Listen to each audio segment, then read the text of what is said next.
অত্র এলাকার অন্যতম পুরাতন স্কুল। এটা 1958 সালে প্রতিষ্ঠিত হয়। এই এলাকার সবচেয়ে অবিহিত এলাকা ছিল একসময়। এই প্রতিষ্ঠানটার ঘিরেই এই এলাকার মানুষের যে দীর্ঘদিনের স্বপ্ন, লেখাপড়া, বাচ্চাদেরকে ভবিষ্যৎ প্রজন্মকে মানুষ করা, একটা শিক্ষিত প্রজন্ম গড়ে তোলা, সেই নিরিখেই তারা প্রতিষ্ঠানটা স্থাপন করে। 1993 সন থেকে শিক্ষকতায় পেশায় আছে, কিন্তু প্রধান শিক্ষক হিসাবে 2011 সনের অগাস্টের 1 তারিখ থেকে এখানে প্রধান শিক্ষক হিসাবে কর্মরত আছি। এই গত বছর এবং এই বছরের রেজাল্টের মধ্যে একটু তফাৎ আছে, দুইটার মধ্যে একটু ডিফারেন্স আছে। আপনি নিশ্চয়ই অবগত আছেন যে গত বছরের ধারাবাহিকতায় এবছরের সমস্ত শিক্ষা বোর্ডেই, ঢাকা শিক্ষা বোর্ডে 67.something পাস করেছে এবং গড় রেজাল্টটা হলো 67 বা 68 হইতে পারে, এরকম 68। তো এই বছর কিছুটা প্রভাব পড়েছে 2024 সনে ওই যে বৈষম্য বিরোধী ছাত্র আন্দোলনের প্রভাবে লেখাপড়া কিছুটা বিঘ্নিত হয়েছে এবং অন্যান্য সময়ের থেকে এই বছরের লেখাপড়ার যে রেজাল্টটা, সেটা পার্থক্যটা মূলত হলো বেশি করে পাস দেখানোর শিক্ষা বোর্ডগুলির যে মন মানসিকতা ছিল তার থেকে এই বছর বেরিয়ে আসছে, যার কারণে এবছর যারা পাস করেছে এটা বলা যায় জেনুইন একটা যে শিক্ষা প্রতিষ্ঠানের প্রধান স্টেক হোল্ডার হলো ছাত্র, অভিভাবক এবং শিক্ষক। যে ছাত্রছাত্রী এবং শিক্ষক দুইয়ের মধ্যে ইন্টারেকশন একটা থাকতে হবে।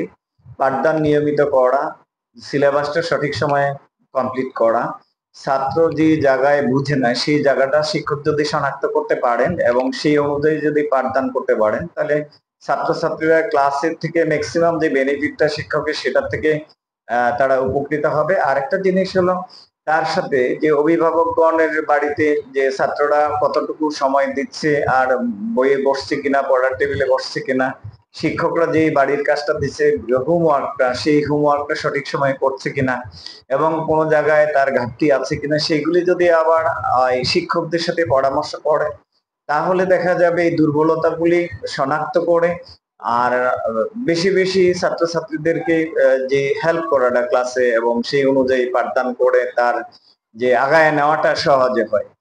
আমি মনে করি বর্তমান প্রেক্ষাপটে যে অভিভাবকরা ব্যস্ত থাকে, এই ব্যস্ততার নিরিখেই আরেকটা জিনিস হলো তাদের বাড়িতে যে মোবাইল ডিভাইস, এই মোবাইল ডিভাইস গুলির থেকে যদি বাচ্চাদের দূরে রাখানো যায়, গেমস টেমস থেকে এবং বিভিন্ন ধরনের যে থেকে সোশ্যাল নেটওয়ার্কিং সাইট আছে, ওগুলির থেকে যদি তাদেরকে একটু বিরত করা যায়, তাহলে দেখা যাবে ছাত্রদের যে নীতি নৈতিকতা, তাদের যে মূল্যবোধ এবং আমাদের যে দেশীয় সংস্কৃতি, সেগুলির অবশ্য রক্ষা হবে এবং তারা মোবাইল এডিকশন থেকে বেরিয়ে আসবে। আমি তো মানুষ হওয়া এবং আচরণগত পরিবর্তন, এইগুলি যদি আসে, তাহলে এই বর্তমান প্রজন্মটা ভালোভাবে বেড়ে উঠবে। এবং যে দুইটা বিষয়ের কথা বলেছেন, আমি প্রথমে আসি বাল্য বিবাহ। এটা আমাদের লেখাপড়া এবং লেখাপড়ার জন্য বিশাল একটা অশনি সংকেত, বিশেষ করে নারী শিক্ষার ইয়াতে।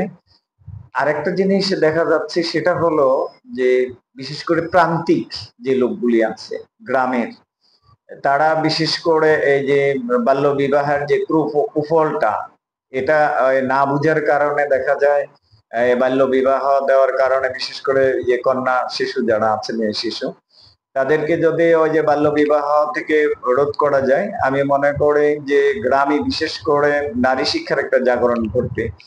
তো এখন কিছুটা সচেতন হচ্ছে, যেমন আমার প্রতিষ্ঠানেই নারী শিক্ষার্থীর সংখ্যা, যে ছেলে শিক্ষার্থীর সংখ্যার থেকে প্রায় কাছাকাছি সমান সমান। আরেকটা জিনিস হলো বর্তমান যে অভিভাবকগণ, তারা মোটামুটি সচেতনতার কারণে এই বিষয়টা থেকে বেরিয়ে আসতেছে। হয়তো অদূর ভবিষ্যতে আমার মনে হয় যে এটা আরো ভালো একটা পজিটিভ ইম্প্যাক্ট পাওয়া যাবে। সেটা হলো যে আমার স্কুলেই আমি বলি যে 1 থেকে 8-10 পর্যন্ত মেয়েরাই ওই রুলের সিরিয়াল আছে আর কি আমার প্রতিষ্ঠানে, এবং অনেক প্রতিষ্ঠানে এটা দেখা যায় প্রতিফলনটা, মেয়েদের রেজাল্টটাই ভালো এবং তারাই আগায়। এবং কাপাসিয়া উপজেলায় কিছুদিন আগে যে জিপিএ 5 প্রাপ্তদের যে সম্বর্ধনা দেওয়া হয়েছিল, ওখানে দেখা যায় যে 2/3 হলো মেজরিটি মেয়ে আর 1/3 হলো ছেলেরা। ইয়াটা মেয়েরা আগায় আসতেছে এবং বাল্যবিবাহ কিছুটা কমে যাচ্ছে। মাদকটা আসলে খুবই বর্তমান সময়ে এটা ব্যাপকভাবে দেখা দিচ্ছে, বিভিন্ন রকমের মাদকের প্রতি আসক্ত হয়ে যাচ্ছে।